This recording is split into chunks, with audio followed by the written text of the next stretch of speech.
Pernah lihat kurs mata uang dan mikir, wah ini negara pasti kaya banget. Dinar Kuwait, satuannya bisa setara 50.000 rupiah, sementara dolar Amerika cuma 16.000. Tapi kenapa justru Amerika yang jadi raksasa ekonomi dunia? Apa benar nilai mata uang tinggi itu tanda negara kaya? Atau ada cerita lain di balik angka? Hari ini kita bongkar logika yang sering kita anggap pasti benar, tapi ternyata belum tentu.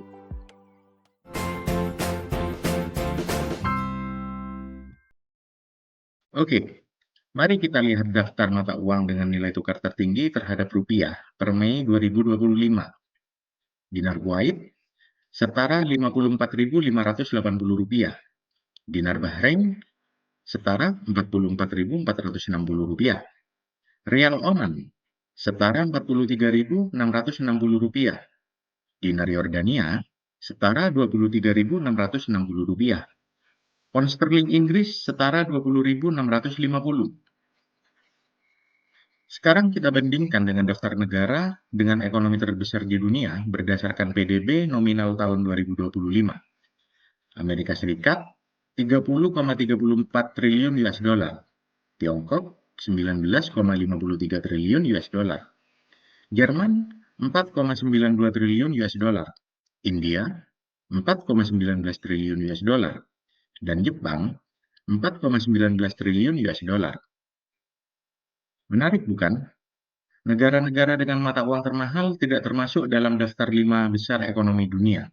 Sebaliknya, negara-negara dengan ekonomi terbesar memiliki mata uang yang nilainya lebih rendah terhadap rupiah. Dua daftar ini nggak nyambung.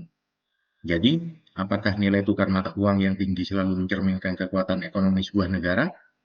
Ternyata tidak sesederhana itu. Mata uang seperti dinar Kuwait atau rial Oman bisa sangat mahal, bukan karena mereka super kaya, tapi karena kebijakan ekonomi mereka yang sangat ketat. Pertama, negara-negara ini kaya minyak, tapi penduduknya dikit. Artinya, pendapatan negara dibagi ke lebih sedikit orang. Itu membuat daya beli tinggi dan nilai mata uangnya kuat. Kedua, mereka pakai sistem kurs tetap, alias fixed exchange rate. Artinya, mata uang mereka dipatok langsung ke dolar Amerika dan dijaga supaya nilainya stabil. Contohnya, satu dinar Kuwait sekitar 3,3 US dollar, dan itu dijaga ketat oleh bank sentral mereka. Kalau nilainya goyang sedikit, pemerintah langsung intervensi. Beda dengan negara seperti Indonesia atau Jepang yang pakai kurs mengambang atau floating exchange rate. Nilai tukar diatur oleh pasar, naik turun tergantung permintaan, ekspor, impor, dan sentimen global. Selain itu, negara dengan mata uang mahal biasanya punya inflasi rendah dan kebijakan moneter yang super disiplin. Mereka nggak cetak uang sembarangan.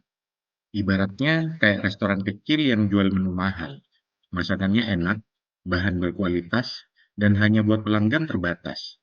Kualitas tinggi, tapi skalanya kecil. Jadi, mata uang mahal bukan soal siapa yang paling kaya, tapi siapa yang paling ketat menjaga nilainya. Uniknya, negara-negara dengan ekonomi terbesar justru punya mata uang yang relatif murah. Amerika Serikat, Tiongkok, Jepang, India, semua pakai sistem kurs mengambang. Artinya nilai tukar ditentukan oleh pasar, permintaan, penawaran, suku bunga, dan sentimen ekonomi global. Tapi tunggu dulu, kalau negaranya kuat, kenapa nggak bikin mata uangnya mahal aja? Jawabannya, karena mata uang mahal bisa bikin ekspor mahal. Buat negara produsen besar seperti Jepang, menjaga agar yen tetap lemah adalah strategi. Kalau yen terlalu mahal, mobil-mobil Toyota atau kamera Canon bisa jadi terlalu mahal di pasar internasional. Akhirnya, ekspor Jepang bisa lesu. Makanya, Bank of Japan sering intervensi pasar untuk mencegah penguatan yen berlebihan. Ini bukan kelemahan, tapi strategi dagang. Hal serupa juga berlaku di India.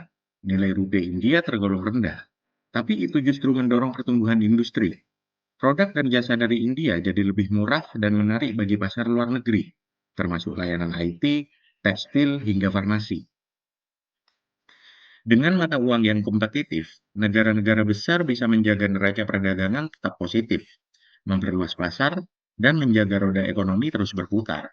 Intinya, kadang justru negara yang sengaja merendah secara kurs bisa meninggi secara ekonomi. Jadi, apakah mata uang mahal selalu menandakan negara yang kuat? Jawabannya, tidak selalu. Yang benar-benar penting justru stabilitas ekonomi, daya beli masyarakat, pertumbuhan ekonomi yang berkelanjutan, dan kemampuan negara memproduksi dan mengkonsumsi barang sendiri. Contohnya dinar Kuwait memang mahal, tapi coba beli Tesla di sana. Belum tentu lebih murah daripada beli di Amerika. Kenapa? Karena harga barang impor tetap bergantung pada harga global dan ongkos logistik. Nilai tukar tinggi memang bikin barang impor bisa jadi lebih terjangkau, tapi itu belum tentu bikin harga akhir lebih murah.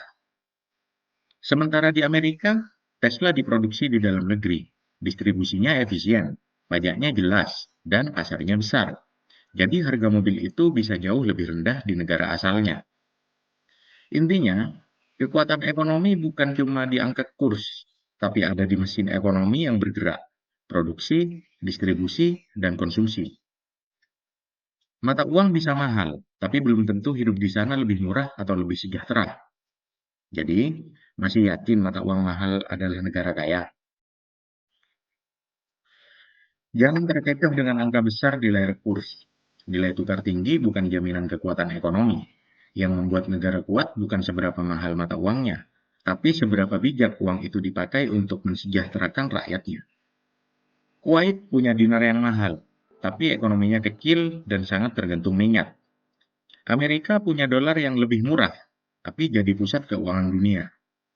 India dan Jepang bahkan rela mempertahankan mata uang mereka tetap rendah, karena mereka tahu kekuatan sejati bukan soal gengsi, tapi strategi.